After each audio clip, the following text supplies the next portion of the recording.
Tu pries, tu jeûnes parfois, tu demandes pardon. Et pourtant, le ciel semble fermé. Ce n'est pas que Dieu ne t'écoute pas, ce n'est pas non plus un manque de foi.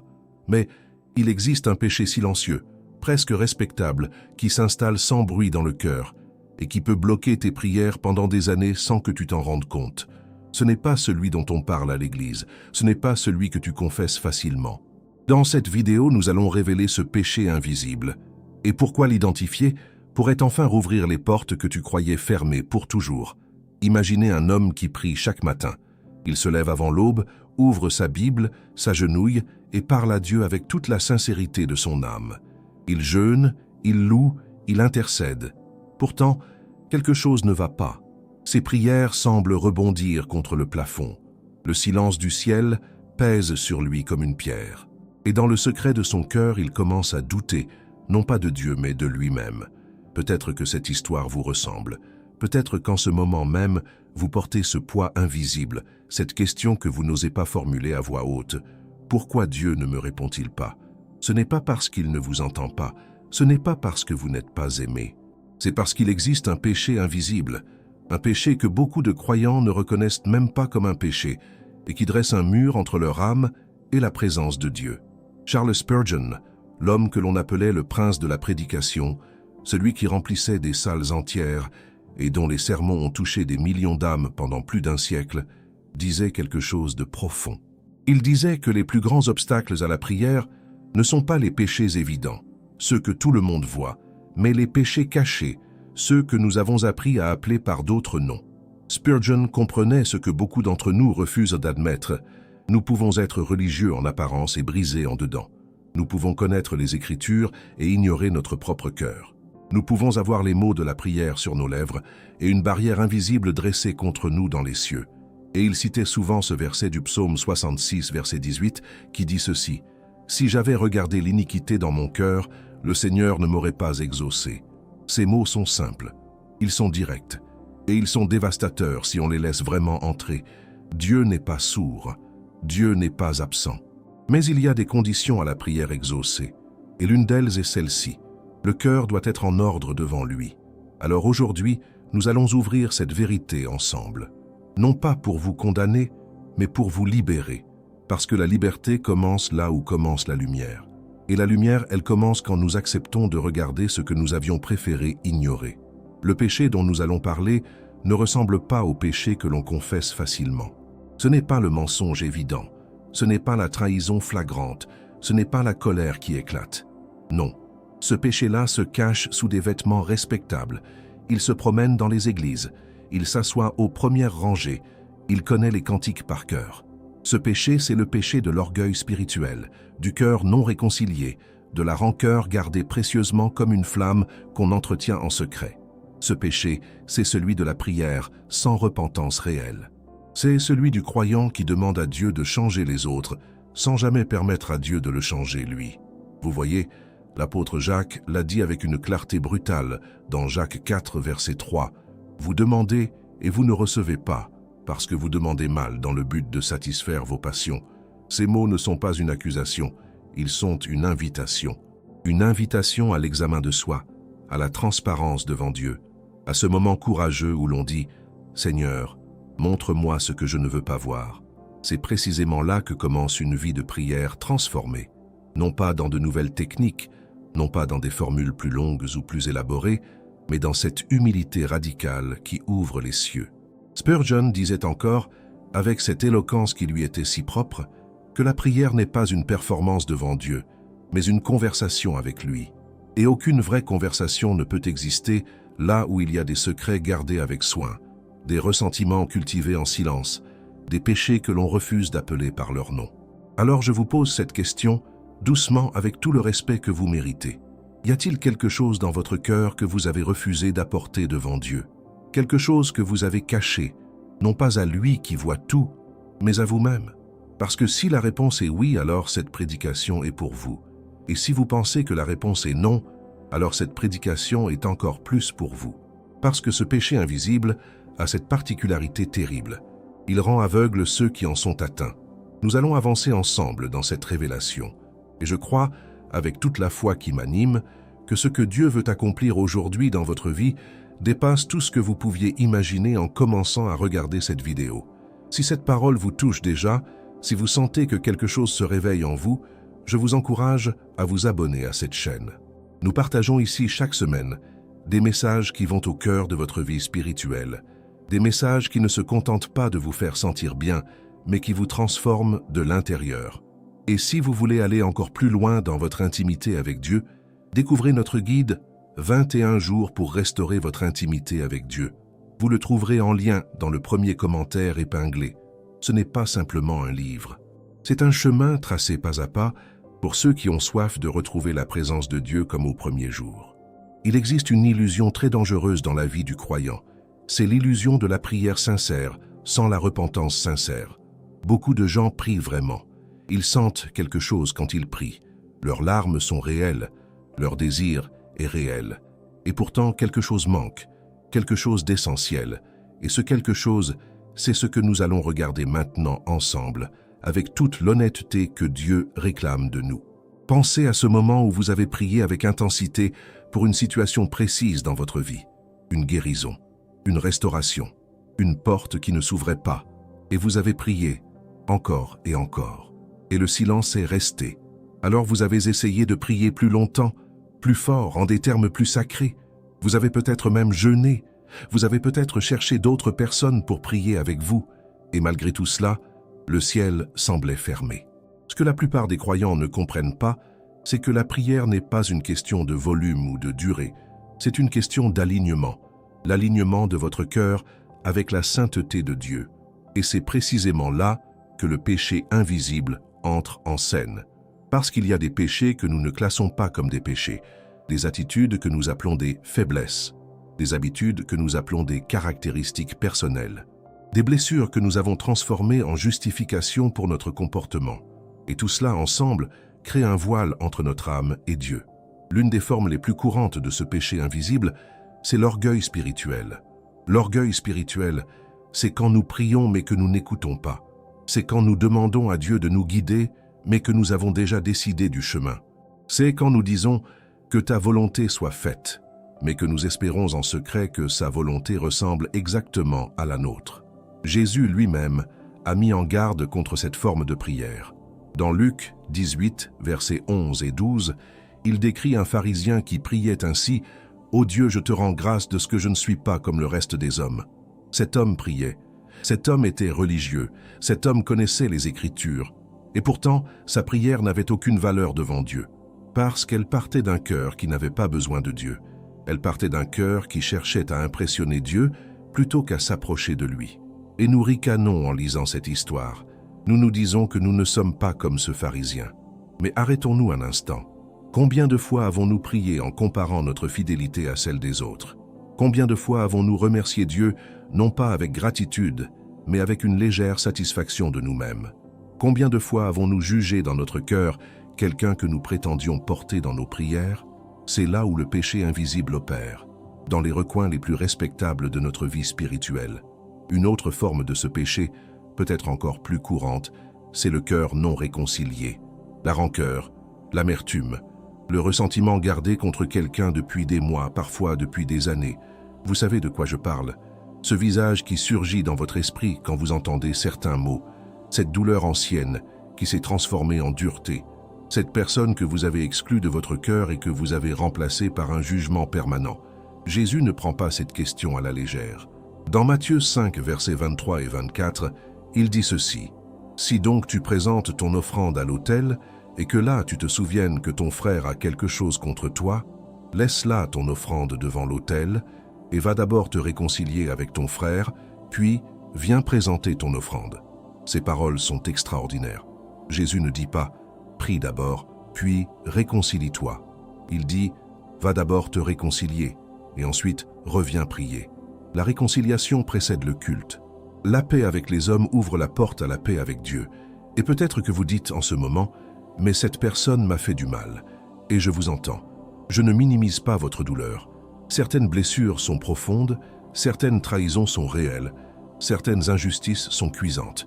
Mais voici ce que la parole nous dit avec une clarté absolue dans Marc 11, verset 25. « Et quand vous êtes debout en prière, si vous avez quelque chose contre quelqu'un, pardonnez, afin que votre Père qui est dans les cieux vous pardonne aussi vos offenses. Ce n'est pas une suggestion, c'est une condition. Et c'est une condition d'amour, non pas de cruauté. Parce que Dieu sait quelque chose que nous oublions souvent. Le pardon ne libère pas d'abord celui qui a blessé. Il libère celui qui a été blessé. Quand vous portez la rancœur dans votre cœur, vous portez un fardeau que Dieu n'a jamais voulu pour vous. Et vous fermez une porte que Dieu voulait garder ouverte. Cette porte, c'est la porte de sa présence, la porte de ses réponses, la porte de sa grâce qui coule librement dans votre vie. Il y a aussi une troisième forme de ce péché invisible dont nous devons parler. C'est le péché de la double vie spirituelle. Ce n'est pas nécessairement une grande double vie, dramatique, scandaleuse. Non, c'est la double vie du croyant qui prie le matin et qui dit des mots blessants l'après-midi.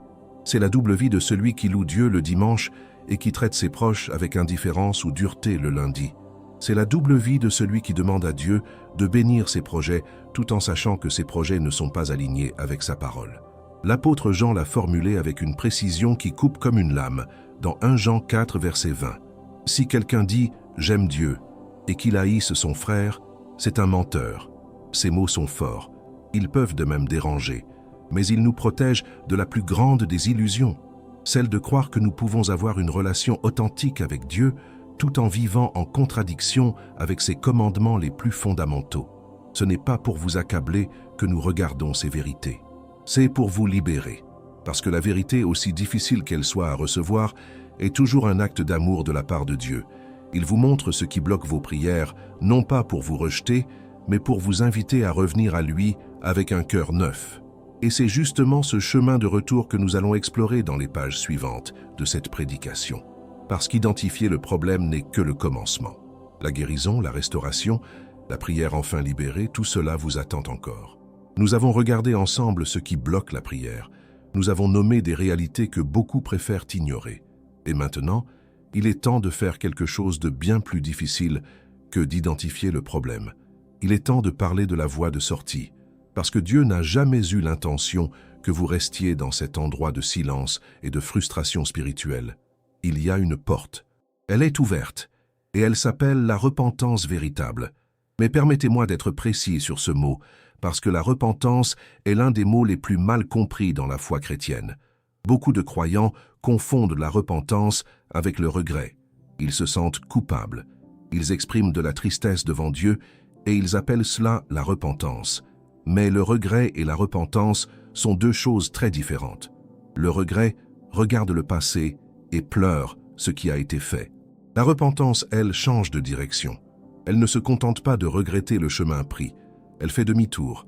Elle retourne vers Dieu avec une résolution nouvelle, avec une volonté transformée, avec un cœur qui ne veut plus ce qu'il voulait avant.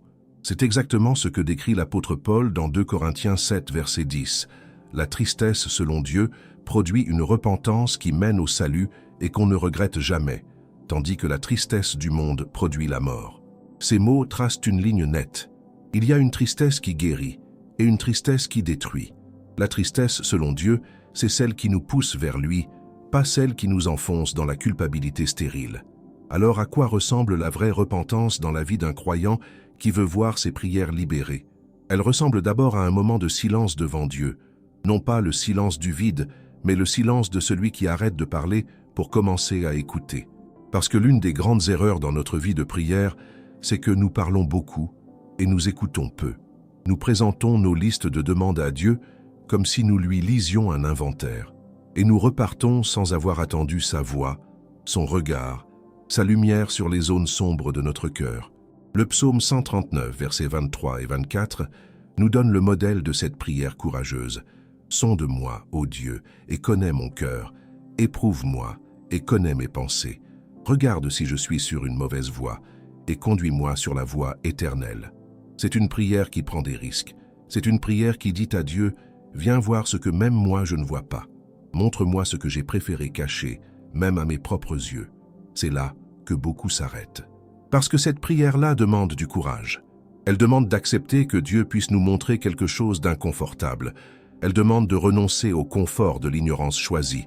Mais voici ce que la grâce de Dieu promet à celui qui ose prier ainsi. Il ne vous accablera pas. Il vous guidera, il ne vous condamnera pas, il vous restaurera, parce que le Dieu que nous servons n'est pas un juge qui attend l'occasion de vous écraser. C'est un Père qui attend avec impatience le moment de vous relever. 1 Jean 1, verset 9 est l'une des promesses les plus belles de toute l'Écriture pour le croyant brisé. Si nous confessons nos péchés, il est fidèle et juste pour nous les pardonner et pour nous purifier de toute iniquité. Remarquez le mot « toutes », pas seulement les péchés évidents, pas seulement ceux que vous avez confessés 10 fois déjà, mais toute iniquité, y compris celles que vous n'avez pas encore nommées, y compris celles qui bloquent vos prières depuis des années. La confession, la vraie confession, n'est pas une récitation de fautes, c'est un acte de confiance, c'est dire à Dieu « Je ne veux plus me cacher, je te montre mon cœur tel qu'il est et je te fais confiance pour le transformer ». C'est dans cet espace de vulnérabilité totale devant Dieu que la puissance de sa grâce opère le plus librement.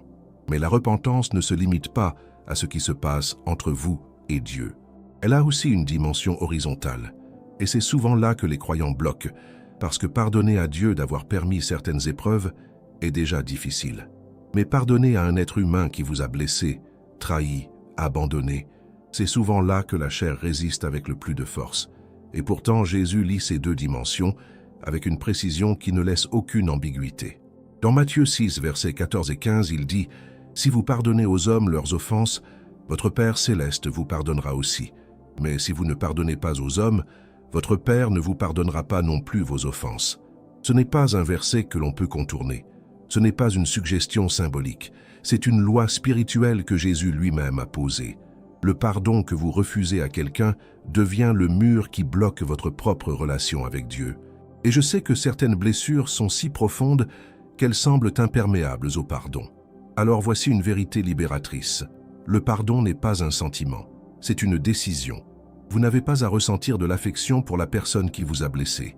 Vous avez à choisir devant Dieu de relâcher cette dette, de ne plus être le juge de cette personne, de la remettre entre les mains de Dieu qui est le seul vrai juge. Et quand vous faites ce choix, quelque chose de mystérieux et de magnifique se produit. Un espace s'ouvre dans votre cœur, un espace que l'amertume occupait depuis si longtemps que vous aviez oublié qu'il pouvait servir à autre chose. Et dans cet espace, Dieu vient s'installer, sa présence revient, sa voix se fait entendre à nouveau.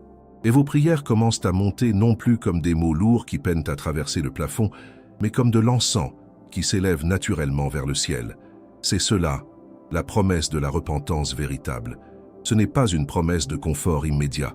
Ce n'est pas une garantie que tout deviendra facile du jour au lendemain, mais c'est la promesse d'une restauration réelle, profonde, durable. C'est la promesse d'une prière enfin libérée, enfin entendue, enfin puissante. Et cette puissance, nous allons maintenant la découvrir concrètement dans la partie suivante, parce que comprendre ce qui bloquait est une chose, mais voir à quoi ressemble une vie de prière restaurée, une vie où le ciel est ouvert et où Dieu répond, c'est une toute autre dimension que Dieu veut vous faire habiter. Il y a un avant et un après dans la vie de prière de tout croyant qui a traversé la porte de la repentance véritable. Ceux qui ont vécu ce moment savent exactement de quoi je parle. Ce n'est pas simplement une émotion passagère. Ce n'est pas l'euphorie d'une réunion de réveil qui s'évanouit au matin du lendemain. C'est quelque chose de structurel, de profond, qui change la façon dont vous vous approchez de Dieu pour toujours.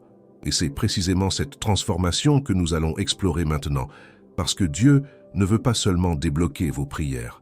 Il veut vous transformer en un homme, en une femme, dont la vie entière devient une prière. Imaginez un puits qui a été bouché pendant des années. La source est toujours là, l'eau est toujours là, mais quelque chose obstrue le passage. Et quand enfin on retire ce qui bloquait, l'eau ne coule pas timidement. Elle jaillit, elle déborde, elle remplit tout l'espace autour d'elle avec une générosité que rien n'arrête. C'est exactement ce qui se passe dans la vie spirituelle d'un croyant qui a choisi de s'ouvrir vraiment à Dieu. La grâce ne coule pas par petites gouttes mesurées. Elle jaillit, et cette image n'est pas la mienne.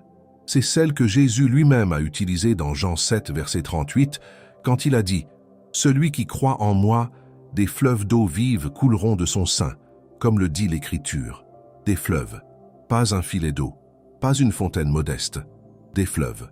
C'est la promesse de Dieu pour celui dont le cœur est aligné avec le sien.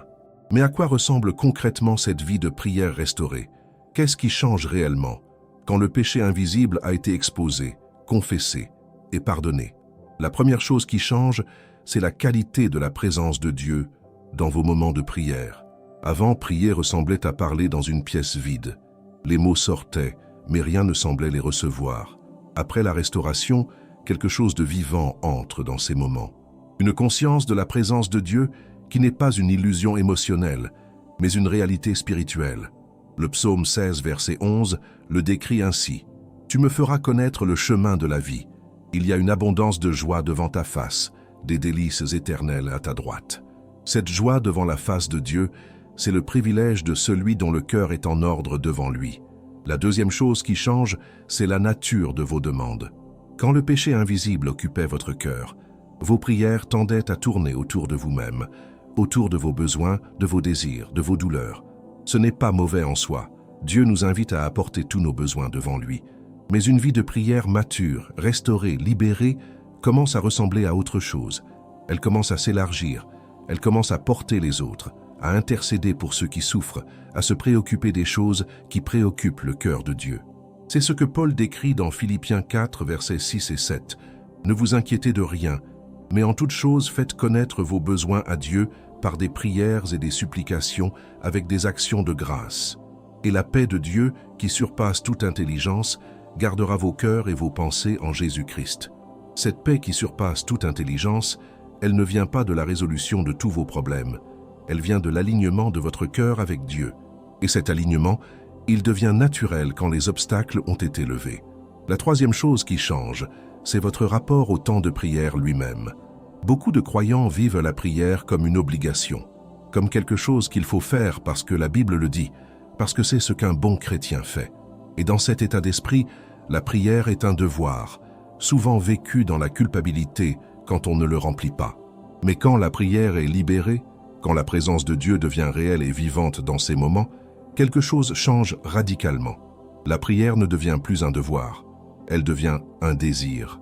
Vous ne priez plus parce que vous devez, vous priez parce que vous voulez, parce que cet espace avec Dieu est devenu l'endroit où vous vous sentez le plus vous-même, le plus aimé, le plus vivant. C'est la réalité que décrit David dans le psaume 42, verset 1, « Comme une biche soupire après des courants d'eau, ainsi mon âme soupire après toi, ô Dieu. » Ce soupir dont parle David, ce n'est pas celui de la contrainte, c'est le soupir du désir profond, le soupir de l'âme qui a goûté à la présence de Dieu et qui ne peut plus s'en passer. Et il y a encore une quatrième dimension de cette transformation que je veux vous partager, parce qu'elle est peut-être la plus puissante de toutes. C'est la dimension de l'autorité spirituelle dans la prière. Quand votre cœur est en ordre devant Dieu, quand le péché invisible a été exposé et traité, vos prières ne sont plus seulement des paroles envoyées vers le ciel dans l'espoir d'une réponse. Elles deviennent des actes qui ont du poids dans le domaine spirituel. Jacques 5, verset 16, le dit avec une clarté saisissante, « La prière fervente du juste a une grande efficacité. » Remarquez le mot « juste », non pas parfait, non pas sans péché, mais juste, c'est-à-dire celui qui est en bonne relation avec Dieu, celui dont le cœur est aligné avec sa volonté, celui qui n'a pas de péché non confessé qui obstrue la communication avec le ciel. Cette efficacité dont parle Jacques n'est pas magique, elle n'est pas mécanique, elle est relationnelle. C'est l'efficacité de quelqu'un qui parle à son Père et qui sait que son Père l'entend. C'est l'efficacité de la confiance totale, de la transparence complète, de l'intimité profonde avec Dieu. Et peut-être que vous vous demandez en ce moment, est-ce vraiment possible pour moi? Est-ce que cette vie de prière libérée, puissante, vivante, est quelque chose que je peux connaître, moi qui ai lutté pendant si longtemps? La réponse est oui, 1000 fois oui, parce que ce que Dieu promet, il le tient. Et sa promesse pour vous n'a pas changé, même si vos prières semblaient sans réponse depuis longtemps. Il y a encore une dernière vérité à recevoir, une vérité qui va tout rassembler, qui va vous donner non seulement la compréhension, mais aussi l'élan pour agir dès aujourd'hui. Et c'est cette vérité finale que nous allons partager ensemble dans quelques instants, pour que vous repartiez de cette prédication non seulement instruit, mais transformé, prêt à vivre une nouvelle saison dans votre marche avec Dieu. Vous avez tenu jusqu'au bout et cela dit quelque chose de beau sur votre soif de Dieu. Ce que nous avons parcouru ensemble aujourd'hui n'est pas une théorie. C'est une invitation à vivre différemment, à prier différemment, à vous approcher de Dieu avec un cœur enfin libre. Ne laissez pas cette parole s'arrêter ici. Portez-la avec vous. Agissez, priez, pardonnez, revenez à lui. Si cette prédication a touché votre cœur, abonnez-vous à cette chaîne, aimez cette vidéo et laissez un commentaire. Votre témoignage peut être exactement ce dont quelqu'un d'autre a besoin aujourd'hui. Et si vous voulez approfondir votre intimité avec Dieu pas à pas, notre guide « 21 jours pour restaurer votre intimité avec Dieu » vous attend dans le premier commentaire épinglé. Continuez à regarder les prochaines vidéos qui apparaîtront sur votre écran. Que Dieu vous bénisse abondamment.